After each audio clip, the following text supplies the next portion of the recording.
ਦੀਦੀ ਨਾਲ ਮੇਰੇ ਨਾਲ ਖੇਡਣ ਮੈਂ ਦੀਦੀ ਤਾਂ ਨਹੀਂ ਮੇਰੇ ਨਾਲ ਖੇਡਣਾ ਖੇਡ ਲਓ ਫਿਰ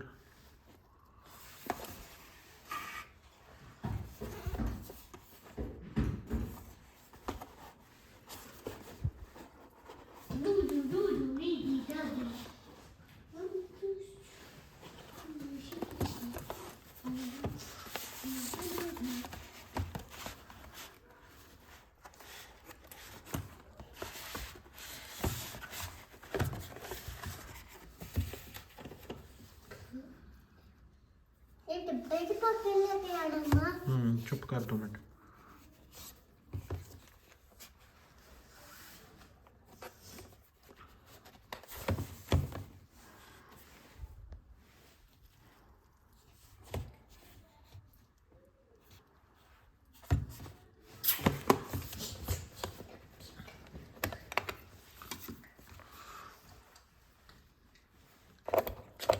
ਤੁਸੀਂ ਉੱਥੇ ਕੀ ਰੱਖਦੇ ਹੋ ਚੁੱਪ ਕਰ